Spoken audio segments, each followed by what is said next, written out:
The morning sun rose over the golden fields of new harvest, painting the endless rows of wheat in warm orange light. Jake Morrison stood on the porch of the colony administration building, holding his coffee mug and watching the automated harvesters move slowly across the land. The machines hummed their familiar song, a sound that had become as natural as birdsong over the past 15 years. New Harvest was not a glamorous place. It did not have the tall buildings of Earth cities or the advanced technology of the core worlds. It was simply a farming colony on a planet called Verdun 7, home to 8,000 people who had chosen to leave their old lives behind and grow crops for the outer settlements. The work was hard, the days were long, but most people here liked it that way. Jake took a sip of his coffee and smiled. He was 45 years old now, with gray starting to show in his dark hair. He had been many things in his life, but he liked being a colony administrator best. It was quiet work, dealing with crop yields and water distribution and making sure everyone had what they needed. It was a far cry from his previous job, but he did not miss those days at all. "Beautiful morning," a voice said behind him. Maria Santos stepped out onto the porch carrying her own coffee. She was the chief agricultural engineer, responsible for keeping all the farming equipment running. Maria was a small woman with tan skin and dark eyes that missed nothing. She had worked miracles with the colony's limited resources over the years. "It is," Jake agreed. "How are the southern fields looking?" "Good.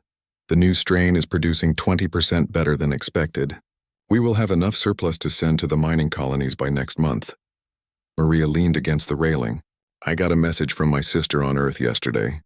She says people there still do not understand why anyone would want to come out here and farm." Jake laughed. "Most people do not. They think we are crazy." "Maybe we are," Maria said, but she was smiling too. The quiet moment was interrupted by Ben Carter, who came walking quickly up the path. Ben was head of colony security, which mostly meant breaking up the occasional argument and making sure nobody got hurt working with the heavy machinery. He was a big man with a red beard, and right now he looked worried. "Jake, we need to talk," Ben said. "Inside." The three of them went into Jake's office. Ben closed the door and pulled up a screen on his tablet. "I got a priority message from Earth Command this morning. There is a fleet moving through this sector." Jake felt his stomach tighten. "What kind of fleet?" "Zalkran Empire. 12 warships, maybe more. They have been hitting small colonies and outposts, taking territory." Ben showed them the star map. "They are 3 days away from our system." Maria set down her coffee cup carefully. 3 days. And Earth Command cannot send help? They are sending a battle group, but it will take 3 months to get here. Ben looked at Jake. "We are on our own." Jake was quiet for a moment, thinking. The Zalkran Empire was aggressive and expanding, always looking for new worlds to control. They were not interested in diplomacy. If they came to New Harvest, they would demand surrender or destroy the colony. It was that simple. "We need to call a council meeting," Jake said finally. "Get everyone together tonight." That evening, the colony's main hall was packed. Over 200 people crowded inside, representing every district and sector of New Harvest. The room buzzed with worried conversation. Everyone had heard the rumors by now. An alien fleet was coming, and there was no military here to protect them. Jake stood at the front of the room with Maria, Ben, and Lisa Hayes, who ran the colony's massive hydroponic facilities. Lisa was young, only 32, but she was brilliant with plant genetics and chemistry. The four of them made up the colony council. "Thank you all for coming," Jake began. "I will not waste time. We have received word that a Zalkran fleet is heading toward our system. They will be here in 3 days. Earth Command cannot reach us in time to help." The room erupted in noise. People shouted questions, their voices mixing together in panic. Jake raised his hand and waited for quiet. "I know you are scared. I know this seems impossible. But I need you to trust me. We are going to survive this." An older woman named Helen stood up. "How? We are farmers, Jake. We do not have weapons." "We do not have soldiers. We have tractors and wheat fields." "That is what they will think too," Jake said calmly. "And that is our advantage." Ben stepped forward. "How many of you served in the military before you came here?"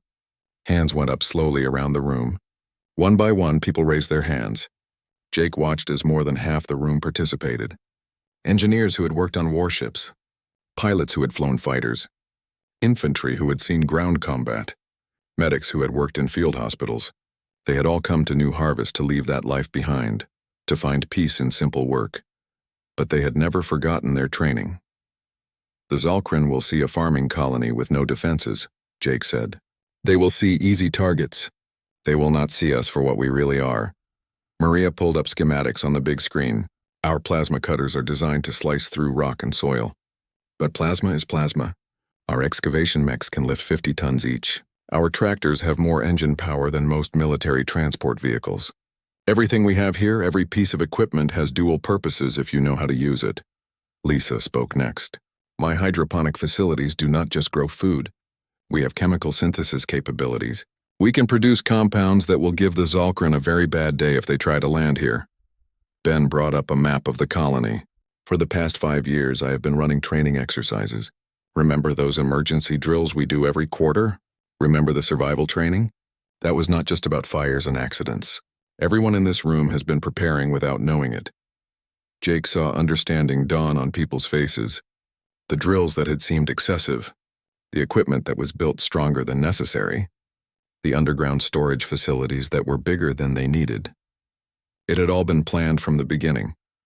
15 years ago, when we founded this colony, we made a choice, Jake said. We wanted peace. We wanted to leave the war behind and build something good. But we also knew that the galaxy is dangerous. So we prepared. We built this colony to be 2 things at once: a farm that could feed thousands, and a fortress that could defend itself. A man named Pete Donovan stood up. Pete was 70 years old with white hair and weathered skin. He had been one of the first settlers. What are you asking us to do, Jake? I am asking you to remember who you were, Jake said. Not to become soldiers again, but to protect what we have built. We came here to farm. We will continue to farm. But for 3 days we need to show the Zalkrin that humans do not make easy victims. The room was silent now. Jake could see people thinking, weighing the risk.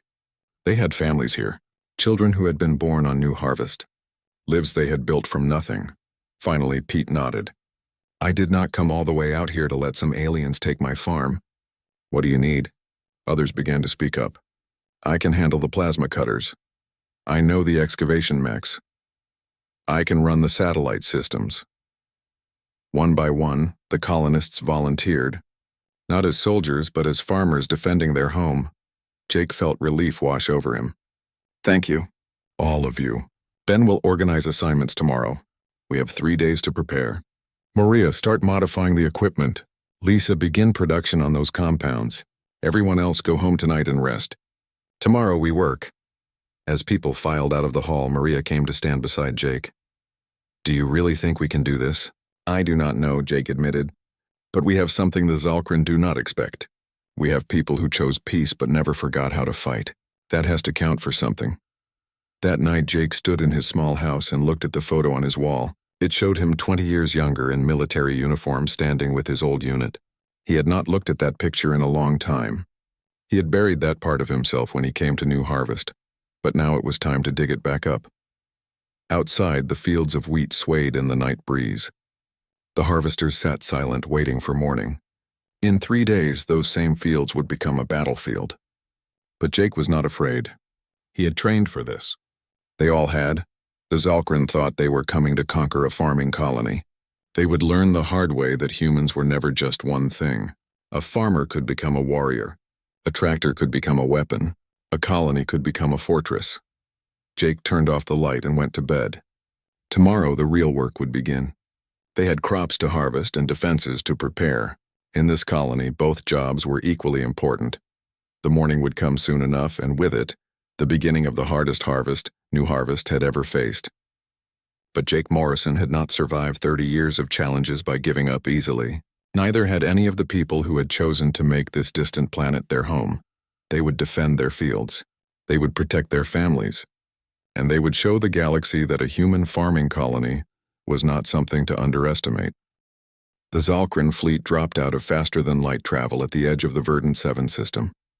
12 warships hung in the darkness of space like predators circling prey. On the bridge of the flagship, Commander Vexithor studied the planet on his screens with satisfaction. Vexithor was a tall creature with gray scaled skin and 4 arms. His species had conquered 17 worlds in the past decade.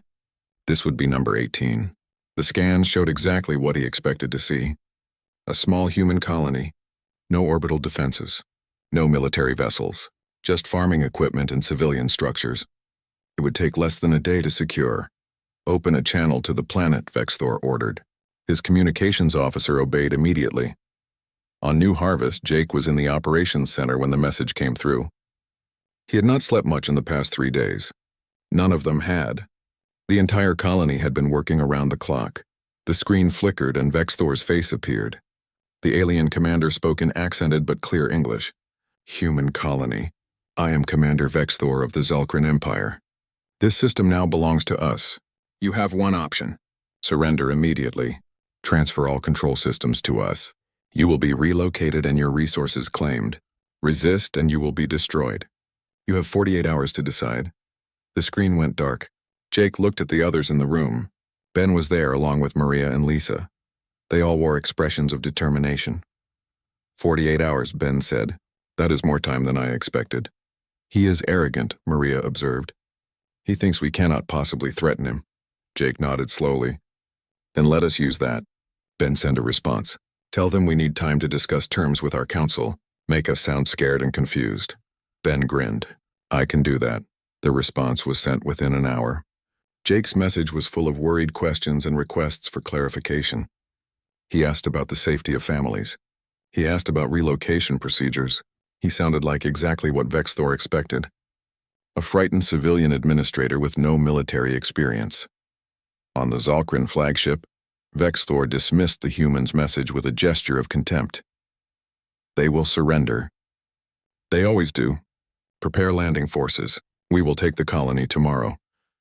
But Vexthor did not know what was happening on the planet below. In the southern fields, Maria stood inside one of the large buildings that housed the colony's grain silos, except they were not just grain silos anymore. Workers had spent the past 3 days making modifications. Hidden panels in the walls now slid open to reveal weapons platforms. The silos themselves had been converted into artillery positions. Targeting systems had been installed, linked to the colony's sensor network. Test fire? One of the workers asked. No, Maria said. We only get one chance at surprise. We save it for when they land. In the eastern sector, Lisa was overseeing production in the hydroponic facilities. Rows of plants grew under artificial lights, but these were not food crops. These plants produced chemical compounds. Some would create thick smoke when deployed. Others would interfere with Zulkran sensory organs. Lisa had studied the alien biology carefully. She knew their weaknesses. How much do we have? Jake asked, visiting the facility. Enough to cover the main landing zones, Lisa reported. Once they are on the ground, we deploy these through the irrigation sprinkler systems. The Zulkran will not know what hit them. In the northern district, Ben was working with a group of colonists who were preparing the excavation mechs. These massive machines were designed to dig through bedrock and move huge amounts of earth. They stood 30 feet tall, with powerful hydraulic limbs and reinforced armor plating. Originally, they were painted bright yellow. Now they were being repainted in darker colors. Pete Donovan was one of the people working on the mechs. Despite his age, he moved with the confidence of someone who had done this kind of work before. He had been a mech operator in the military 40 years ago. The controls had changed, but the principles were the same. Will these work in combat? Ben asked him. Pete patted the massive machine. Son, these things can crush a boulder the size of a house. A Zulkran tank will not be much different. The armor is designed to handle cave-ins and rock slides. Weapons fire will not penetrate easily. Throughout the colony, similar preparations were underway. Tractors were being fitted with weapon mounts. The plasma cutters used to clear fields were being calibrated for combat use. Underground bunkers that had been built for storm shelters were being stocked with supplies and ammunition. The colony's weather satellites were being reprogrammed. These satellites controlled rain patterns and monitored atmospheric conditions for farming purposes, but they also had powerful transmitters. Maria's team was modifying them to produce electromagnetic interference that would blind Zulkran sensors. In the western sector, a young woman named Amy Chen was briefing a group of pilots. Amy had grown up on New Harvest.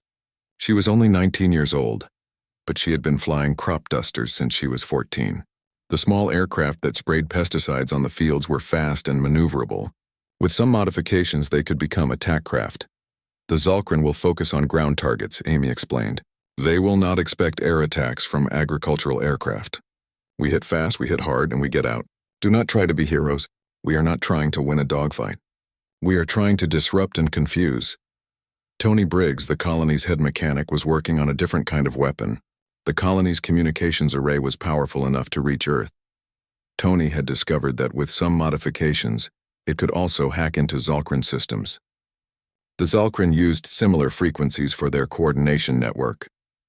If Tony could break their encryption, he could disrupt their entire command structure. It is based on the same algorithms we use for farming logistics, Tony explained to Jake. The Zalkrin probably think their military encryption is secure, but encryption is just math, and math is math. As the 48 hours ticked down, the colony transformed. To Zalkrin sensors in orbit, nothing seemed to change. The humans were still farming.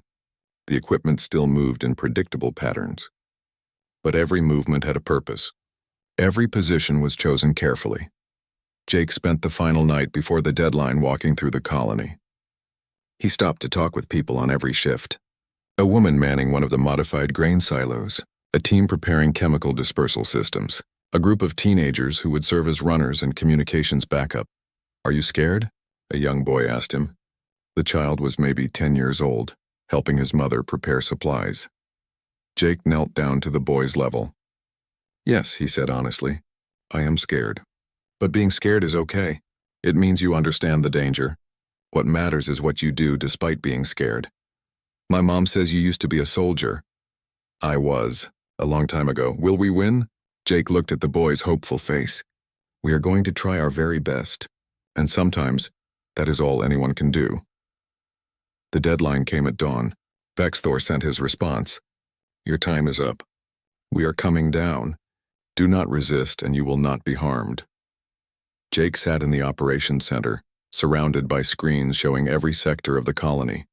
Ben was at the tactical station. Maria monitored all equipment status. Lisa watched the chemical systems. Around the colony, 8,000 people waited at their positions.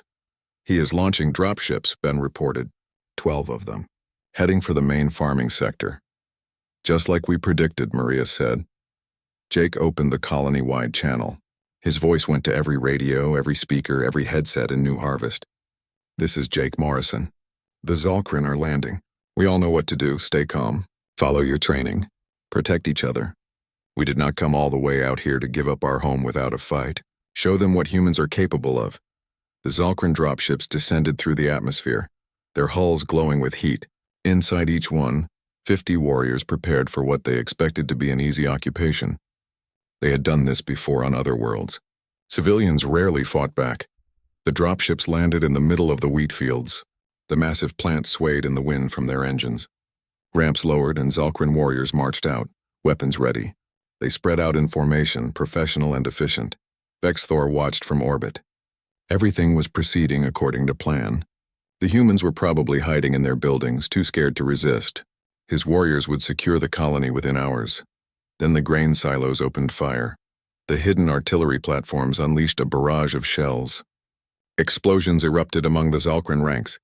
Warriors scattered, seeking cover, but there was no cover in the open fields. The wheat itself began to burn. Maria had genetically modified the crops to produce volatile compounds in their stems. When ignited, they created walls of fire that swept across the fields. Zalkrin warriors found themselves trapped between artillery fire and burning crops. The excavation mechs emerged from hidden positions, their massive forms crashing through the tree line. Pete Donovan was in the lead mech, operating it with the skill of someone who had never forgotten how. The machine's hydraulic arms swung down, crushing a Zalkrin armored vehicle like it was made of paper. From the sky, Amy Chen led her squadron of crop dusters in a diving attack. The small aircraft were loaded with improvised explosives. They swooped low over the Zalkrin positions, dropping their payloads before pulling up sharply. More explosions rocked the landing zone. Commander Vexthor paced the bridge of his flagship, his forearms twitching with barely controlled rage. The first landing had been a disaster. He had lost 200 warriors in 3 vehicles. The humans had fought back with weapons he did not understand and tactics that made no sense. "Analysis," he demanded from his tactical officer. The humans used modified agricultural equipment as weapons. The structures we identified as grain storage were actually artillery positions. Their farming vehicles have been converted into combat platforms. We detected chemical weapons deployed through irrigation systems. Vexthor's eyes narrowed. Who are these humans?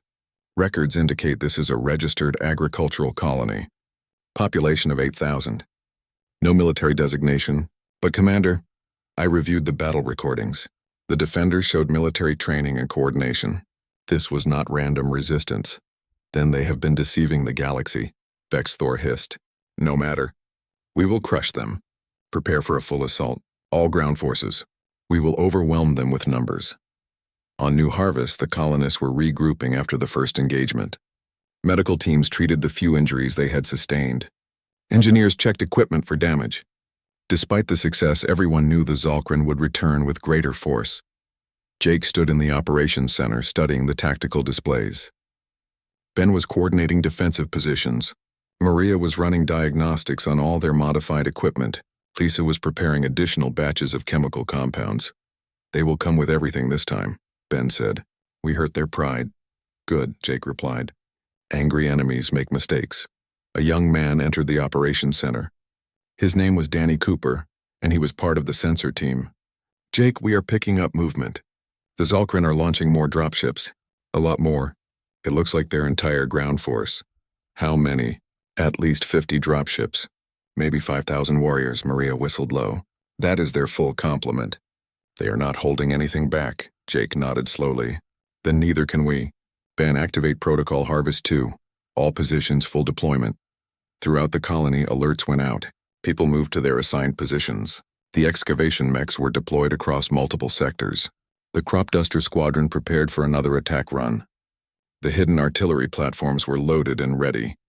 And deep in the irrigation tunnels beneath the fields, teams prepared for the most dangerous part of the plan. The Zalkren dropships descended like a swarm of angry insects. They spread out across the entire colony, landing in multiple zones simultaneously. This time they would not concentrate in one area. They would attack everywhere at once. The first wave of dropships landed in the northern sector, near the tree line where the forest met the cleared farmland. Zalkren warriors poured out, weapons at the ready. They moved in tight formations, professional soldiers expecting resistance. What they found was worse than they expected. The ground beneath their feet suddenly gave way. The humans had modified their irrigation tunnels, creating a network of collapse points. Entire squads of Zalkren warriors fell into pits 20 feet deep. Before they could climb out, the colonists sealed the pits with heavy machinery. Pete Donovan brought his excavation mech crashing through the forest. The machine was designed to push down trees and clear land. Now it pushed through Zalkren battle lines like they were made of paper. Other mechs joined him, creating chaos in the enemy formations. In the eastern sector, Amy Chen led her crop dusters in wave after wave of attacks. The small aircraft were too fast and maneuverable for the Zalkren's anti-aircraft systems to track effectively. They dropped their payloads and vanished before the enemy could respond. It was not causing massive damage, but it kept the Zalkren off balance. In the southern sector, the Zalkren made the mistake of advancing through the cornfields. The tall plants provided concealment, or so they thought. What they did not know was that Lisa had modified these crops specifically for defense. When the Zalkren moved between the rows, hidden sensors detected them. Automated systems released chemical compounds that the corn plants had been engineered to produce. The Zalkren warriors suddenly found themselves choking and disoriented. Their vision blurred. Their sense of smell, which they relied on for coordination, was completely overwhelmed. They stumbled through the fields, firing blindly, hitting each other more often than hitting any humans. Ben was coordinating the defense from a mobile command post. He watched the displays showing Zalkren positions across the colony. They are trying to push toward the administration buildings. They think if they capture you, the colony will surrender. Let them try, Jake said. He was wearing body armor now, and he held a rifle that had been stored in a sealed bunker for 15 years. Around him, other colonists were similarly equipped. They were the last line of defense. In orbit, Vexthor was watching the battle with growing frustration. His ground forces were being torn apart by farmers. It was humiliating. Worse, it was impossible to understand how they were doing it. Commander, we should provide orbital support, his weapons officer suggested. We can bombard their positions. Vexthor considered this. Orbital bombardment would destroy the colony, but it would also destroy all the resources he wanted to claim. Still, at this point he was more interested in victory than profit. Target their central administration complex. Fire when ready. High above New Harvest, the Zalkrin warships powered up their weapons. Energy beams lanced down through the atmosphere toward the administration buildings where Jake and the Colony Council directed the defense. But Jake had anticipated this too. Incoming orbital fire, a sensor operator shouted. Activate the shield, Jake ordered. What looked like irrigation equipment on the roofs of the buildings suddenly hummed to life. These were not shields in the traditional sense. The colony could not afford military-grade defensive systems. But they did have powerful electromagnetic generators that were used to create weather patterns for farming. Maria had modified them to generate an interference field. The Zalkrin energy beam struck the field and scattered. Most of the energy dissipated harmlessly. Some reached the buildings but with greatly reduced power. The structures shook but held. In orbit, Vexthor roared in anger. How? How are they doing this? His science officer was frantically analyzing the readings. Commander, their entire infrastructure has been designed with dual purposes. Every piece of equipment has military applications. This was not a farming colony that armed itself. This was a military installation disguised as a farming colony from the beginning. Vexthor stared at the planet below. Who planned something like this? On the ground, the battle continued. The Zalkrin were professional soldiers, but they were fighting an enemy they did not understand. The humans used their knowledge of the land against them. Every hill, every field, every structure had been planned for defense. Tony Briggs, working from his communications center, finally broke through the Zalkrin encryption. Jake, I am in their command network. I can see their communications. Can you disrupt them? Better, I can send false orders. Jake smiled grimly. Do it. Across the battlefield, Zalkrin units began receiving conflicting orders. Some were told to advance. Others were told to retreat. Commanders tried to coordinate but found their communications channels jammed with garbage data. The Zalkrin attack, which had been coordinated and professional, dissolved into confusion. A group of Zalkrin warriors surrounded one of the modified tractors, thinking they had cornered easy prey. The farmer operating the tractor, a woman named Kelly Brooks, activated the plasma cutter mounted on the front. The tool that was designed to slice through rock and soil worked just as well on Zalkrin armor. The warriors scattered and Kelly drove off to her next position. In the western sector, the Zalkrin tried to use their superior numbers to overwhelm the human positions. They charged across an open field toward a cluster of buildings. What they did not know was that the field had been planted with mining charges. These were normally used to break up large boulders for agricultural development. When detonated, they created craters 50 feet wide. The Zalkrin charge turned into a disaster as the ground exploded beneath them. Those who survived the blast found themselves in deep craters, trapped and vulnerable. Pete Donovan and his mech crew were holding the northern line. The old man had not felt this alive in years. He brought his machine's massive arm down on a Zalkrin vehicle, crushing it flat. Come on, he shouted over the radio. Is that all you got? A younger colonist named Gary Hill was operating the mech beside him. Pete, you are having too much fun with this. Damn right I am. I did not retire just to grow corn. I retired so I could grow corn in peace. And nobody is going to take that from me. As the hours passed, the Zalkrin assault began to falter. They had expected to overwhelm the colony with superior numbers. Instead, they were being picked apart by an enemy that used the environment itself as a weapon. Every advance was met with unexpected resistance. Every position they captured turned out to be booby-trapped. Ben's tactical display showed the Zalkrin forces beginning to pull back. They are retreating again. We broke them. Not yet, Jake said. They still have their fleet in orbit. Vexthor will not give up this easily. The Zalkrin fleet did not retreat far. Commander Vexthor ordered his ships to hold position just outside the weapons range of the mining satellites. He stood on his damaged bridge surrounded by sparking consoles and the smell of burning circuits. His pride was wounded more deeply than his ship. Status report, he demanded. His officers provided grim news. 3 ships were severely damaged and barely operational. All ships had taken some level of damage. They had lost over half their ground forces. The fleet was in no condition for sustained combat. But Vexthor could not simply leave. To return to the Empire with a tale of defeat at the hands of human farmers would mean disgrace, possibly execution. He needed a victory no matter the cost. "We cannot take the colony by ground assault," his tactical officer said. "The humans have turned their entire settlement into a fortress. Every structure, every field, every piece of equipment is weaponized." Bexthor's eyes gleamed with a dangerous light. "Then we do not land. We destroy everything from orbit. If we cannot have this world, neither can they. Commander, complete orbital bombardment will take time. Our weapons are damaged. The humans will have warning. I do not care. Begin targeting their infrastructure. Power plants first, then water facilities, then food storage. We will turn their farm into ash." Vexthor slammed his fist on the console. "These humans think they are clever? I will show them what happens when you defy the Zalkrin Empire." On New Harvest, the celebrations after the fleet's retreat were short-lived. Sensors picked up the Zalkrin ships repositioning themselves. Danny Cooper analyzed the data and felt his stomach drop. "Jake, they are not leaving. They are preparing for sustained bombardment. They are going to destroy the colony piece by piece." Jake looked at the sensor readings. The Zalkrin were staying just outside the range of any weapons the colony possessed.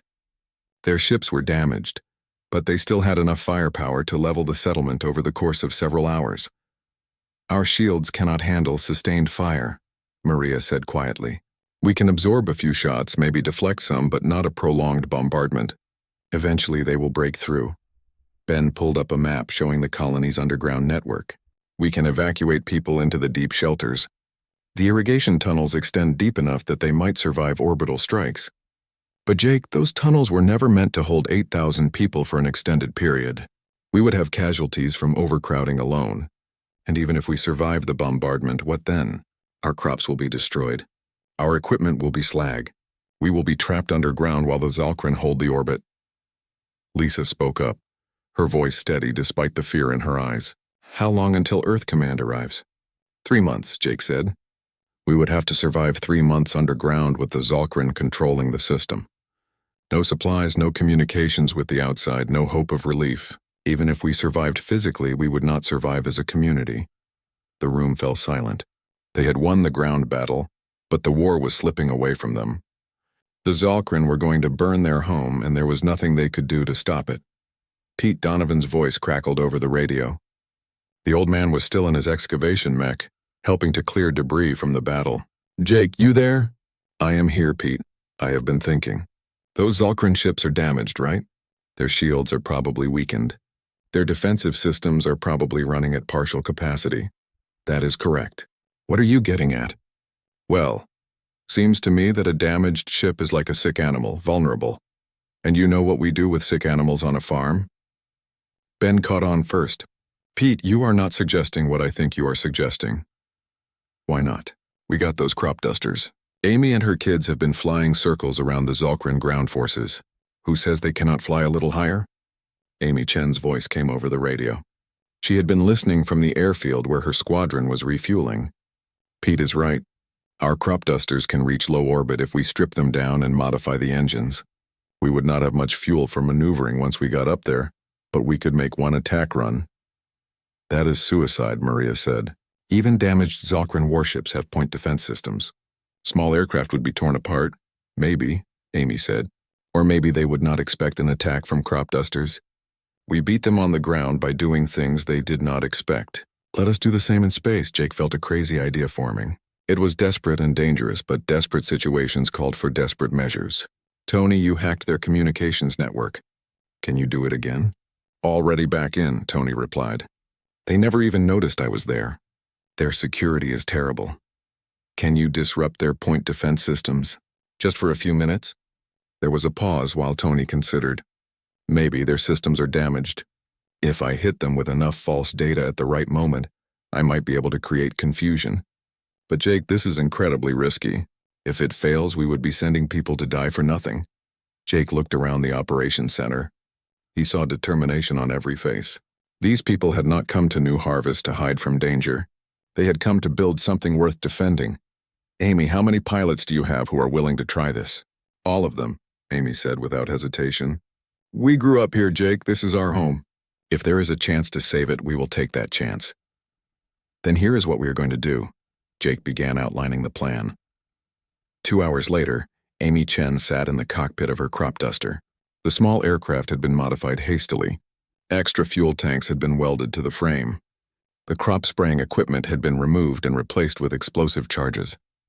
The plane was lighter and could reach higher altitude, but it was also much more fragile. Around her, 11 other pilots were making similar preparations. They were all young, most in their late teens or early 20s. They had grown up flying these planes over the fields of New Harvest. Now they would fly them into battle in space itself. "Everyone ready?" Amy asked over the radio. The responses came back one by one. Young voices, scared but determined. Amy took a deep breath. Her hands were steady on the controls. She had been flying since she was 14. She knew these planes better than anything else in her life. If anyone could pull this off, it was her squadron. "Jake, we are ready for launch," she reported. In the operations center, Jake gave the order. "Tony, start the hack. Create as much confusion as you can." "Amy, you launch in 60 seconds. Tony's fingers flew across his keyboard. He had spent the past hours studying the Zalkran command network. Now he unleashed everything he had. False sensor readings flooded their systems. Fake emergency alerts went to every station. Communication channels were jammed with corrupted data. The already damaged Zalkran systems began to crash under the digital assault. On the Zalkran flagship, chaos erupted. Officers shouted contradictory reports. Screens flickered and died. Fexthor roared orders that nobody could hear over the confusion. "What is happening?" he demanded. "The humans are in our systems. They are destroying our command network. Shut them out. Restore our defenses." But it was too late. The crop duster squadron launched. 12 small aircraft rose from the fields of New Harvest, their engines screaming as they climbed toward space. The atmospheric resistance fought them, buffeting the lightweight frames. Amy felt her plane shudder and groan, but it held together. The sky changed from blue to black as they reached the edge of space. Stars became visible through her canopy, and there, hanging in the darkness, were the Zalkran warships. "I see them," Amy said. Beginning attack run, the crop dusters accelerated toward the nearest Zalkran vessel. It was one of the damaged ships with huge holes torn in its hull from the mining satellite attack. The ship's point defense systems tried to activate, but Tony's hack had created just enough confusion to delay their response. Amy lined up her approach. The Zalkran ship grew larger in her vision, a massive construct of metal and weapons. Her tiny crop duster was like an insect attacking a giant, but insects could sting, and sometimes a sting in the right place could bring down even a giant. "Target locked," Amy said. "Going in." She dove toward the damaged section of the hull. At the last second, she released her payload and pulled up hard. The explosives struck the weakened armor and detonated. The blast tore through already compromised systems, causing a chain reaction inside the ship. The other pilots followed her lead, each one targeting damaged sections on different vessels. Not all of them made it. 2 crop dusters were caught by weapons fire and vaporized, but the rest struck their targets and pulled away. On the Zalkran flagship, Vexthor watched in disbelief as his fleet took additional damage from agricultural aircraft. "This is impossible." "They are farmers!" The ship Amy had hit was venting atmosphere now, spinning out of control. 2 other vessels were reporting critical damage. The fleet had been wounded before. Now it was crippled, but the victory came at a cost. As the crop dusters turned back toward the planet, 2 more were hit by defensive fire. Amy watched helplessly as her friend's aircraft exploded in bright flashes of light. "Get out of there," Jake's voice came over the radio. "You have done enough. Come home." The 8 surviving crop dusters dove back toward the planet's atmosphere. Amy felt tears on her face as she flew, mourning the pilots. 3 weeks after the battle, Earth Command arrived at Verdant 7. A fleet of warships dropped out of faster-than-light travel and immediately went to high alert, expecting to find a colony under siege or destroyed. What they found instead left them speechless. Admiral Kate Sullivan stood on the bridge of her flagship staring at the sensor readings. The colony was intact. There were signs of battle damage, yes, but the settlement was functioning. More surprisingly, there were no Zalkran ships in the system, just debris from destroyed vessels and the faint engine signatures showing that a fleet had retreated in poor condition. "Get me the colony administrator," Sullivan ordered. A few minutes later, Jake Morrison's face appeared on the view screen. He looked tired, with dark circles under his eyes, but he was smiling. "Admiral Sullivan, welcome to New Harvest. I apologize that we cannot offer you a military victory parade. We already had our celebration 3 weeks ago. Sullivan blinked. Mr. Morrison, our intelligence reports indicated a Zalkran fleet of 12 warships was heading for your colony. We expected to find you either conquered or destroyed. What happened? We defended ourselves, Admiral. Would you like to come down and see? 2 hours later, Sullivan walked through the colony with Jake, Maria, Ben, and Lisa. The Admiral was a career military officer with 30 years of service across multiple campaigns. She had seen many battlefields, but she had never seen anything quite like this. They passed by grain silos that had hidden artillery platforms. They saw excavation mechs with Zalkran armor still dented into their hydraulic arms. They walked through fields that were slowly being replanted after being burned during the battle. Everywhere Sullivan looked, she saw civilian equipment that had been turned into weapons. This is remarkable, Sullivan said. You built a military installation and disguised it as a farming colony? No, Jake corrected her. We built a farming colony and made sure it could defend itself if necessary. Every piece of equipment here serves its primary agricultural function perfectly. The weapons capabilities are secondary. We came here to farm, Admiral. We just refuse to be easy victims. Sullivan stopped at a memorial that had been erected in the colony's central square. 16 names were carved into stone with small plants growing around the base. The 4 pilots who had died in orbit. The 12 defenders who had fallen in ground combat. These people, Sullivan said quietly, were any of them active military? No, all retired or civilian. Most were veterans who came here after their service ended. They wanted peace, and yet they fought like professional soldiers. They fought like people defending their homes, Jake said. There is a difference. Sullivan met his eyes. I reviewed the battle recordings you sent. Your tactics were brilliant, using agricultural equipment as weapons, modifying crop genetics for combat applications, hacking enemy communications with farming algorithms, flying crop dusters in a space battle. She shook her head in amazement. Command is going to study this engagement for years. I hope they learn from it, Jake said. Because we are not unique. There are hundreds of human colonies on frontier worlds. A lot of them have veterans just like us. People who wanted to leave war behind but never forgot their training. If the galaxy thinks human colonies are soft targets, they are going to have a bad time. They walked to the airfield where Amy Chen was teaching a class of young pilots. The crop dusters had been repaired and were back to their normal agricultural duties. But everyone knew what they were capable of now. Amy saw them approaching and came over. She saluted the Admiral.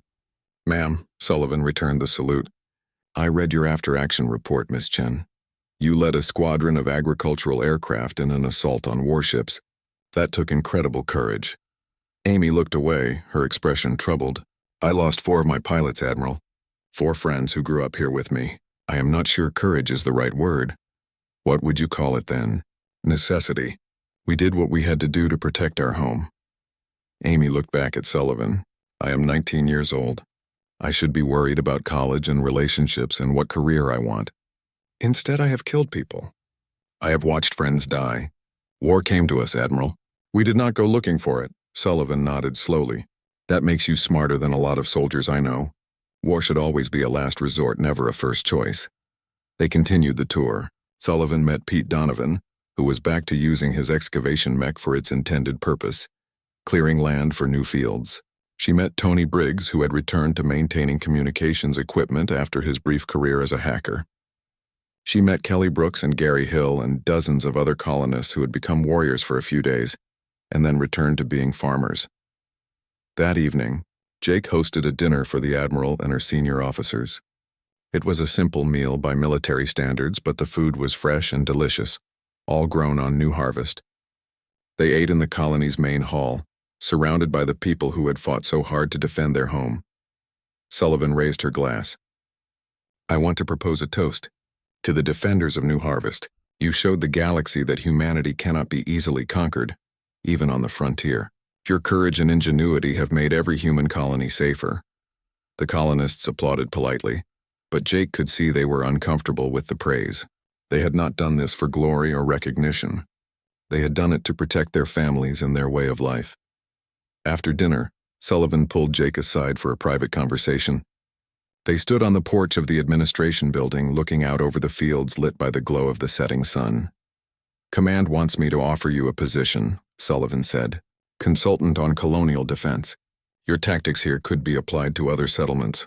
You could help train them, prepare them the way you prepared New Harvest. Jake was quiet for a moment. I appreciate the offer, Admiral. But I am needed here.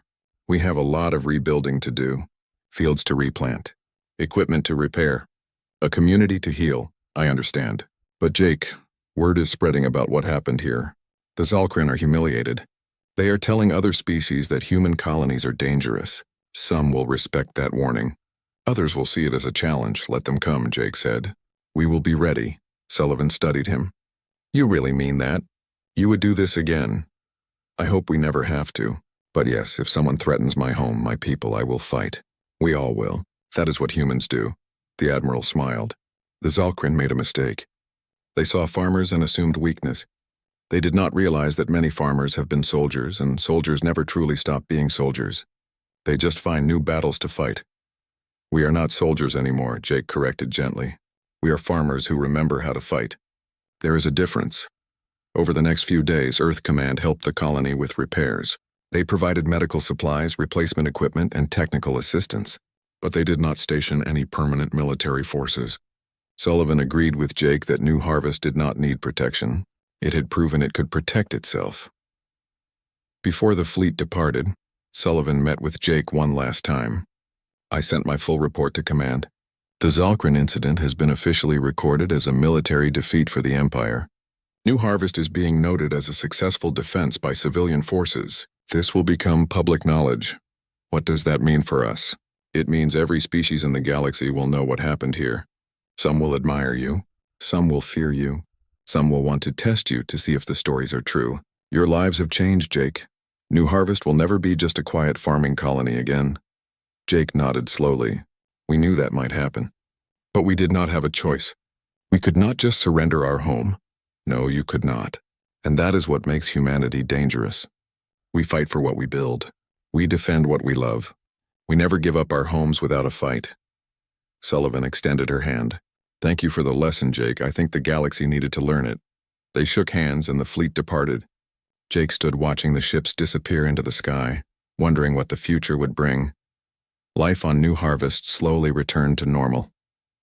The fields were replanted. The damaged equipment was repaired or replaced. Children went back to school. People returned to their routines. But there were changes too. The memorial in the central square became a gathering place.